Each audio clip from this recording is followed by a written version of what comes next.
Buen día, el día de hoy estaremos presentando el análisis de la presa número 4. El grupo está conformado por Julián David Rodríguez de Armas, Jairo Molina, Joan Manuel Porras, Jonathan Dueñas y Juan David Borda. Esta exposición va dirigida a la materia mecánica de suelos dirigida por el ingeniero Sergio Enrique Argüello Vera. Antes de realizar como tal el análisis de la presa, debemos tener unos conceptos previos claros, los cuales son que como nuestra presa en este caso está compuesta de un material completamente impermeable, el recorrido del fluido o del caudal se realizará por debajo de la estructura. Como podemos ver, en las flechas más grandes es por donde el caudal se tendrá un recorrido con mayor carga, es decir, entre más cerca esté el caudal, el recorrido del caudal a la presa, menos pérdida de carga va a tener.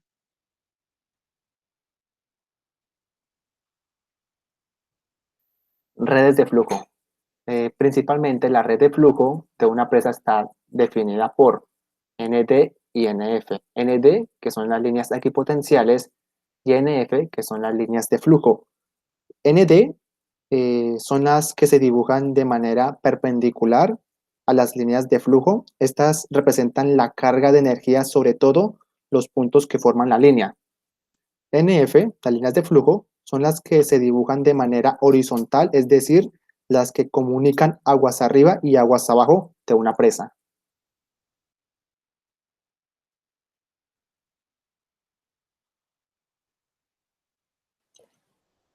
El cálculo del caudal.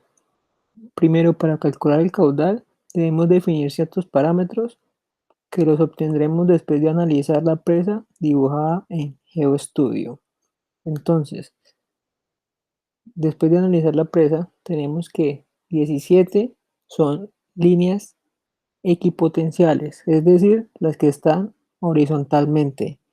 Tenemos que 11 son líneas de flujo, las que están verticalmente. La K, que nos la da el ejercicio, que es 5 por 10 a la menos 7, la altura 1 que es aguas arriba, que es 21.6, la altura 2 que es 15.2 y la fórmula nos dice que es con la diferencia de alturas, por lo tanto es 6.4. Entonces, para hallar el caudal debemos efectuar la fórmula que es caudal es igual a coeficiente de permeabilidad por la diferencia de altura por las líneas de flujo dividido las líneas equipotenciales. Esto nos da 2.07 por 10 a la menos 6 metros cúbicos sobre segundos.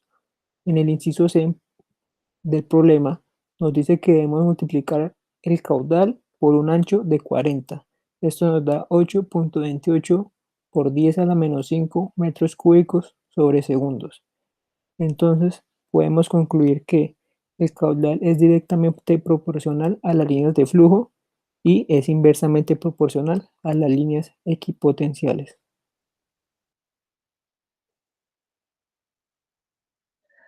Continuando con el ejercicio, deberemos calcular el gradiente hidráulico en los puntos específicos A, B y C. Para realizar este cálculo tendremos que llevar a cabo la fórmula, la cual está definida sobre como la diferencia de altura sobre la distancia entre puntos. En este caso, nuestra distancia entre puntos es de 10 y la diferencia de alturas va a ser la altura máxima o la altura de la lámina de aguas arriba menos la altura que tiene la ubicación del punto. Entonces, para nuestro punto A, podemos ver que se realiza la resta de la altura máxima, que es 21.6, menos la altura donde está ubicado el punto, que es 14.4 en caso para el punto A, teniendo como resultado 0.72. Para el punto B, se tiene que el punto está ubicado a una altura de 7.2 y efectuando la fórmula tendremos un resultado de 1.44 y para el punto C estaría ubicado a una altura de 15.2, dándonos como resultado 0.64. Continuando con el gradiente hidráulico, ahora tendremos que utilizar la fórmula que podemos ver en pantalla, la cual es multiplicar nuestra variable I anteriormente hallada por la fuerza del agua, que en este caso ya está definida como 9.800 newton sobre metro cúbico. Entonces, efectuando nuestra fórmula, para cada punto tendríamos que 9.800 multiplicado por nuestra variable I en el punto A obtenido anteriormente, que era 0.72, nos dará un resultado de 7.056 newton sobre metro cúbico. Para el punto B, de la misma manera, se cambiará la variable I por 1.44, teniendo un resultado de 14.112 newtons sobre metro cúbico.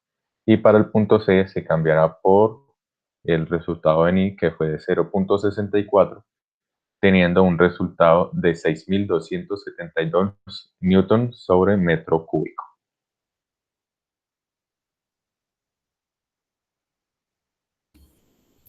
Bueno, ahora lo que vemos a continuación, la imagen como tal, es del diagrama de cargas, y es que este diagrama principalmente es generado por las cargas que genera el agua sobre el terreno natural, que en este caso pues es el suelo. Lo que observamos como tal en la imagen es que, bueno, principalmente realizamos el bosquejo de la presa en la cual fue programada para obtener el diagrama de cargas de presión por poro de agua. Se tuvo como resultado que la presión más alta que existió iba a estar en la parte superior del agua, donde se concentraba la mayor cantidad de agua, y que mientras vamos mirando en la parte de abajo, la presión va a ir aproximándose a cero, tendiendo a cero como tal.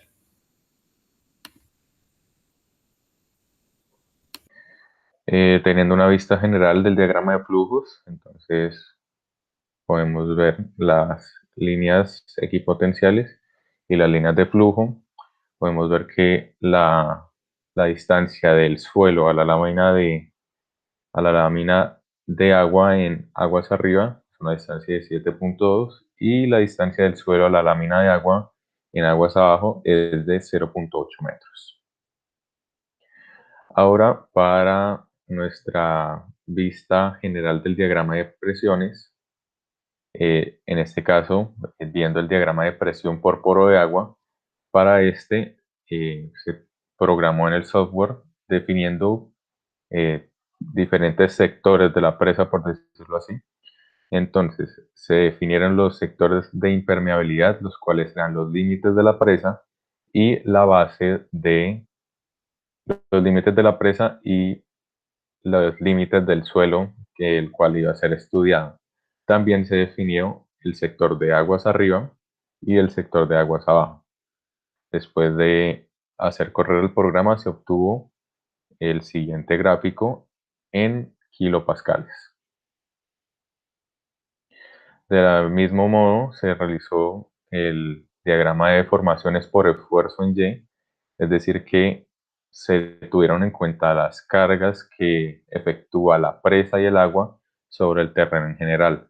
Es decir, como se puede ver en el diagrama, pues se trata de que sea el suelo trata de que sea una línea horizontal, pero al efectuarse la carga de la presa, principalmente se puede ver que en el centro de las líneas se genera una carga que deforma la línea horizontal.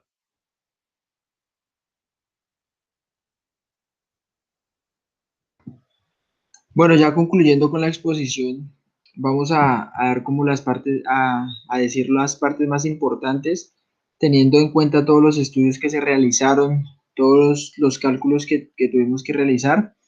Entonces damos como conclusión que las herramientas cibernéticas, en este caso, pues son todos los software que se usan en la ingeniería, especialmente acá el software que estamos usando, que es GeoStudio, que nos facilita y nos optimiza procesos para que sean más exactos y sean más verídicos, para así el ingeniero o la persona que está encargada de la obra tenga como tenga una mejor facilidad de decisión para hacerlas, para tomar una decisión, para la toma de decisiones. Entonces facilita los procedimientos llevados a cabo anteriormente, puesto que estos inicialmente se realizaban manualmente. Antiguamente, pues todo, digamos, como AutoCAD, varios programas, todo eso se hacía manualmente. Y pues eso hacía que los procesos sean más extensos, más demorados, que no sean tan exactos, porque un software pues maneja una exactitud más precisa y, y pues lógico, no es lo mismo que lo haga una persona. Entonces, el segundo, el uso adecuado del software garantiza una mejor precisión en los datos, lo que ya habíamos dicho, lo cual les favorece a la hora de ejecutar un proyecto. En un proyecto de estos, que se maneja primero que todo un presupuesto muy alto y tiene tiene consecuencias a favor o en contra si se hacen mal los cálculos. Entonces es importante contar con una buena herramienta para así poder tener un buen proceso de la obra. Eso es como lo primordial y lo más importante de todo el proceso. Entonces, agradecemos por su atención y esta fue la explicación del análisis de la presa número 4.